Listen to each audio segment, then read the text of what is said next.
ظاہر ہے آپ کے دماغ میں وہی بات ہے، سوال جو میرے میں ہے، کل کیا ہوگا؟ 5 اگست ہے، پی ٹی آئی نے پورا اس کو اپنا ایک بگ شو ڈے دیا ہوا ہے، اس میں بھی 2-3 سوالات ہیں کہ کل کیا ہوگا. نظر تو آ رہا ہے کہ کیا ہوگا، کیونکہ بہت زیادہ کنفیوژن ہے. تحریک نے جو تحفظ پاکستان ہے اس کے تحت بھی کنفیوژن ہے. آج تھوڑی دیر پہلے ٹویٹ آ گیا اچھا صاحب کا، انہوں نے میڈیا سے ہی بات کی جہاں انہوں نے کہا کہ میں تمام سیاسی جماعتوں سے اپیل کر رہا ہوں، کم از کم مسلم لیگ نون، Peoples Party, J U I وغیرہ، ہم سب کم از کم کچھ نکات پر نیا معاہدہ کریں، پھر جا کر ہم کسی بھی ادارے سے بات کر سکتے ہیں. تو کل تک پی ٹی آئی کہہ رہی تھی کہ انہوں نے لیڈ کرنا ہے. اب وہ جب 2 دن کی کانفرنس ہوئی تو اس میں بھی انہوں نے کہہ دیا کہ ہم صرف اخلاقی مورل سپورٹ دیں گے اس تحریک کی. پارٹی کے اندر جو کنفیوژن جو آپ کے سامنے ہے، گنڈا پور صاحب کے بیانات تو ایک مذاق بن گئے، اس پہ بھی ہم ڈسکس کریں گے. لیکن ان تمام چیزوں سے پہلے میں ایک آپ سے بہت بڑی خبر شیئر کرنا چاہتا ہوں. اسلام آباد از اے ویری فنی سٹی، اور میں ہمیشہ لکھتا بھی تھا اور کہتا بھی تھا کہ یہاں پہ 6 ماہ پہلے جو افواہ ہوتی ہے، جس کو شروع میں سارے افواہ کہتے ہیں، وہ 6 ماہ بعد خبر بن جاتی ہے. ایک افواہ چل رہی تھی کافی عرصے سے، 27ویں امینڈمنٹ ہوگی نہیں ہوگی، ہوگی کوئی کہتا ہے ہوگی نہیں ہوگی. خبر یہ ہے کہ وہ ہو رہی ہے. کب ہو رہی ہے؟ میری اطلاع کے مطابق دسمبر میں ہو رہی ہے. تھوڑے 1-2 ہفتے اوپر نیچے ہو سکتے ہیں. دسمبر میں اس لیے ہو رہی ہے کیونکہ نومبر میں بار کی مختلف بارز کے انتخابات ہیں پاکستان کے اندر، اور آپ کو پتا ہے کوئی بھی جب قانونی چیز ہوتی ہے تو اس میں بارز کا رول بڑا امپورٹنٹ ہو جاتا ہے. تو ایک تو اس سال جب نومبر میں بارز کے ہوں گے الیکشنز، یہ بڑے خونی قسم کے الیکشنز ہوں گے، کیونکہ گورنمنٹ کی پوری کوشش ہوگی کہ یہ بارز اب ہمارے ہی لوگ جیتیں، ہم ڈومینیٹ کریں، کیونکہ اس کے بعد آئے گی 27ویں امینڈمنٹ. حیت آخری موقع تک لیجسلیشن کی بدلتی رہتی ہے، لیکن میں شیئر کرنا چاہ رہا ہوں کہ اس میں ابھی تک کن چیزوں پہ کام ہو رہا ہے. بہت سے لوگوں کا خیال تھا کہ جب 26ویں امینڈمنٹ آئی تو یہ عمران خان اسپیسیفک تھی، کیونکہ اس میں بہت زیادہ عدالتوں کی حیت تبدیل کی گئی. سپریم کورٹ میں جس نے آنا تھا چیف جسٹس ان کو ہٹا دیا گیا، دوسرا چیف جسٹس لائے گئے، پھر آئینی بینچ بنا دیے گئے، پھر جو اسلام آباد ہائی کورٹ میں جس طرح چیف جسٹس لگے وہ بھی آپ کے سامنے ہیں، اور جس پہ 6 ججز خود ان سے اپنی جنگ لڑ رہے ہیں. یہ تمام چیزیں تو آپ کہہ سکتے ہیں کہ آپ ایک اندازے سے کہ ہاں یہ ٹھیک ہے، یہ اسپیسیفک تھی. بہت سے لوگوں کا خیال ہے کہ 27ویں امینڈمنٹ شاید اس میں 1+1 جا رہی ہے. نہیں، جو ابھی تک 27ویں امینڈمنٹ میں کام ہو رہا ہے یہ پورے نظام میں بہت بڑی تبدیلیوں پہ کام ہو رہا ہے. میں آپ سے کچھ چیزیں شیئر کرتا ہوں کیا ہو رہا ہے وہاں پہ. ایک تو کورٹس کے اندر اور چینجز طے ہو رہی ہیں، اس میں اپوائنٹمنٹس، ٹرانسفر، ججز کی عمر، یہ تمام چیزیں ہوں گی. یہ بھی چیز فائن ٹیون کی جا رہی ہے کہ کیا آئینی بینچ کے بجائے ایک سیپریٹ کانسٹیٹیوشنل کورٹ بنا دی جائے، اور ان کانسٹیٹیوشنل کورٹ کے جو ججز کی عمر ہوگی وہ دوسرے ججز سے زیادہ رکھی جا رہی ہے. کیا یہی والے جج اس میں جائیں گے؟ یہ بھی وقت آنے پہ ہمیں پتہ لگے گا. پھر ایکسپرٹ ججز کو لانے کی بات ہو رہی ہے، سبجیکٹ ایکسپرٹ ججز، جو کنسیپچولی کوئی غلط بات نہیں ہے، بیکاز ہمارے جج صاحب ہوتے ہیں کوئی بیٹھے ہوتے ہیں، اگرچہ اب ججز میں کچھ ججز کو ایسے ہی کام دیا جاتا ہے جس کی فائنانس پہ یا ٹیکسیشن پہ زیادہ ایکسپرٹیز ہے، مگر یہاں پہ اب ایکسپرٹ ججز کی بات بھی ہو رہی ہے. پارلیمنٹ اب یہ سینسٹیو چیز ہے، ایک اس چیز پہ ہی بحث چل رہی ہے اور بات چیت کام ہو رہا ہے کہ کیا پارلیمنٹ کی مدت بھی 6 سال کر دی جائے سینٹ کی طرح. یہ بھی ایک اس میں چیز ہے. کیئر ٹیکر سیٹ اپ کو ختم کرنے کی تیاری بھی ہو رہی ہے، اور یہ بہت سے ملکوں میں، پاکستان شاید 1-2 ملک اور ہیں جہاں پہ کیئر ٹیکر کا نظام ہے، انڈیا میں بھی نہیں ہے. جو سٹنگ گورنمنٹ ہوتی ہے وہی الیکشن کرواتی ہے، اور میرا نہیں خیال کہ اس میں کوئی زیادہ پھڈا بھی ہوگا، کیونکہ مسلم لیگ کو بھی اور پیپلز پارٹی دونوں کو سوٹ کرتا ہے کہ کیئر ٹیکر گورنمنٹس وہ نہ ہو اور وہ خود ہی الیکشن اوورسی کریں. یہ بڑا امپورٹنٹ ہوگا. NFC، اب میں آ رہا ہوں کہ بڑی چینجز کیا ہیں. NFC کو چھیڑنا بڑا ایک مشکل کام ہے، اور خاص طور پہ سب سے زیادہ اس میں پش بیک پنجاب اور سندھ سے آتا ہے. اس کو کیسے، اور سندھ اس لیے امپورٹنٹ ہے کیونکہ پیپلز پارٹی کی وجہ سے یہ گورنمنٹ بنی ہوئی ہے، کھڑی ہوئی ہے. سمپل میجورٹی تو ہو گئی ہے، لیکن بہرحال ان کا ساتھ ہونا بہت ضروری ہے. اور جب یہ 2/3 میجورٹی دی گئی نیشنل اسمبلی میں لوگ ڈسکوالیفائی ہوئے اور اس کے جو ریزرو سیٹس تھیں وہ بٹیں تو 2/3 میجورٹی ہو گئی. پھر سینٹ کے اندر جو تماشا چلا ہم نے دیکھا، اور جو گنڈا پور صاحب نے بھی رول ادا کیا، 5 پلیٹ پہ رکھ کے سیٹس پکڑا دی گورنمنٹ کو. تو 2/3 میجورٹی جب بنی تو نظر آ رہا تھا کیوں بنی ہے یہ بنیاد لگا دی گئی ہے، اب اس کے اوپر عمارت تعمیر ہوگی. NFC NFC کے اوپر بہت بڑا پش بیک سندھ سے آئے گا بیکاز وہ اس پہ بہت زیادہ ان کا کلیئر سٹانس ہے.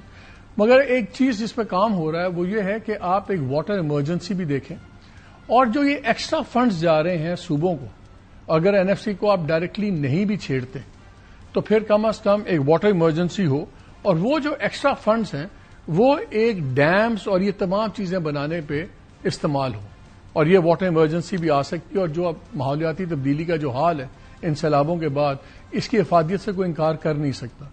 یہ اس پہ کچھ ڈائریکٹ چینجز کی بات ہو رہی ہے, کچھ انڈائریکٹ چینجز کی بات ہو رہی ہے.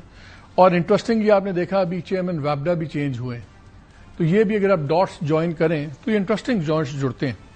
پھر بہت جو ایک سینسٹیو سبجیکٹ اور ہے جس پہ کام یہ ہو رہا ہے کہ جو منرلز ہیں, معدنیات, اس کی ایک یونیفارم نیشنل پالیسی ہونی چاہیے. ابھی آپ نے دیکھا KP کے اندر بڑا جھگڑا ہوا, عمران خان صاحب بھی اس پہ ناراض ہوئے, اپنے لوگوں سے بھی, گنڈا پور صاحب پہ بہت کرٹیسزم ہوا کہ جی انہوں نے بل کیسے پاس کر دیا. بہرحال اس میں کافی ایشو ہے, بلوچستان کی بھی سینسٹیوٹی ہے, تو اس میں منرلز کو بھی نیشنل پالیسی لانے پہ کام ہو رہا ہے کہ اس کو ایک فیڈرل سبجیکٹ بنا کے ایک ہی قانون کے تحت پروونسز کو ان کے حصے ملیں گے, سب کچھ ہوگا, لیکن جو ڈیسیژنز ہوں گی وہ فیڈرل گورنمنٹ اس کے اوپر ایک پالیسی پہ ہوگی. پھر پورٹس جو ہیں آپ کی بندرگاہیں, ایئرپورٹس, یہ فیڈرل سبجیکٹ ہی ہوتی ہیں. ایک اور چیز جس پہ کام ہو رہا ہے وہ یہ ہے کہ فیڈرل ٹیریٹریز کریٹ کی جائیں. مثلاً اگر پورٹ سٹی ہے, پورٹ قاسم ہے, تو اس کے ساتھ ایکچولی اور لینڈ لے کے فیڈرل ٹیریٹریز بنا دی جائیں.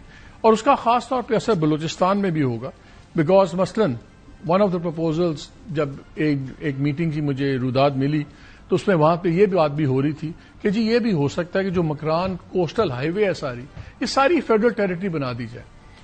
بلوچستان میں کیوں امپورٹنٹ ہے؟ کیونکہ وہاں پہ یا کسی اور صوبے میں جب آپ پولیس بلاتے ہیں, فوج بلاتے ہیں in aid of civil forces and all that, تو وہاں پہ پروونشل گورنمنٹس کی پرمیشن بھی لینی پڑتی ہے, بڑا کچھ ہوتا ہے. کوسٹل ہائی وے بہت بڑا ایک BLA انفیسٹڈ ایریا بھی ہے.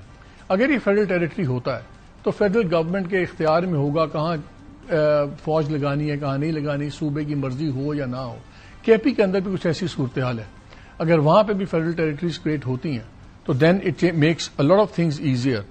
جو 2 پوائنٹس بتائے گئے وہ یہ تھا کہ ان امینڈمنٹس کا سب سے بڑا ریزن جو فوکس ہے کہ فیڈرل گورنمنٹ کے ایک تو ریونیوز میں اضافہ کیا جائے اور دوسرا جو اس کی اتھارٹی ہے جو 18th امینڈمنٹ کے بعد بہت زیادہ وٹل ڈاؤن ہو گئی ہے, اس کا کچھ بیلنس آؤٹ اس کو دوبارہ کیا جائے. انٹرسٹنگلی اس کے اندر ایک اور چیز بھی ہو رہی ہے, بیسٹ جو بے نظیر انکم سپورٹ پروگرام ہے, یہ 800 بلین پلس کا فیڈرل گورنمنٹ اٹھاتی ہے. اور بڑے عرصے سے بحث چل رہی تھی کہ یہ صوبے اس میں اپنا حصہ کیوں نہیں ڈالتے. یہ جو لوگ ہیں وہ رہتے تو صوبوں کے شہری ہیں, تو یہ جو پروونشل سرپلس بجٹس ہیں یہ دیں پیسے, یہ اپنے لوگوں کی بہتری پہ لگائیں. لیکن اس پہ بھی اگین آپ کو پتا ہے سندھ کا اور دوسروں کا ہے, اس پہ بھی بات شاید 27 امینڈمنٹ میں یہ بھی ایڈ ہو جائے گا کہ یہ جو انکم سپورٹ پروگرام ہے یہ پروونشلائز کر دیا جائے, اس کی فائنینشیل ذمہ داری صوبوں پہ ڈالی جائے. یہ کافی زیادہ چیزیں ہو رہی ہیں جس کے اندر یہ جیسے میں نے آپ کو بتایا کہ بس بھی ہے اور باقی. اور دسمبر میں نے آپ کو اس لیے بتا دیا ہے کہ نومبر میں جب الیکشنز ہو جائیں گے بارس کے, تو پھر گورنمنٹ کی جو بہت بڑی فکر مجھے بتائی جا رہی وہ یہ ہے کہ اگر اس سے پہلے کوئی لیجسلیشن ہوتی ہے, لیگل چینجز ہوتی ہیں, تو پھر اس میں سارے یہ گھس جاتے ہیں, لائنگ کمیونٹی وہ سائڈز لے لیتی, بہت زیادہ ایشو بن جاتا ہے. تو یہ جو اب چینجز ہم 27ویں امینڈمنٹ دیکھ رہے ہیں, بتانے کا مقصد صرف یہ تھا کہ ابھی تک جو اس کی حیت نظر آ رہی ہے یہ ایک عمران خان اسپیسیفک نہیں ہے, یہ PTI اسپیسیفک نہیں ہے, یہ نظام اسپیسیفک ہے. سوال اٹھتا ہے کہ اس میں پنجاب تو چلے آپ منا لیں گے, شہباز شریف صاحب ہیں, ان کی جو ہیں بھتیجی وہاں پہ ہیں, نواز شریف صاحب بھی ہیں, تو پنجاب تو لائن پہ آ جائے گا. سندھ کیسے آئے گا؟ آنے والے میں دنوں میں ایک اور سٹوری میں آپ سے شیئر کروں گا, پھر آپ کو سمجھ آ جائے گی کہ یہ جو پارلیمنٹیرینز ہیں جو ابھی تک یا پولیٹیکل پارٹی ہے وہ کیسے اس کی سپورٹ میں آئے گی. تو یہ بڑی خبر ہے, اس پہ بھی آنے والے دنوں میں اور بھی ڈیٹیلز آئیں گی, ویسے ہم آپ کے ساتھ شیئر کرتے رہیں گے.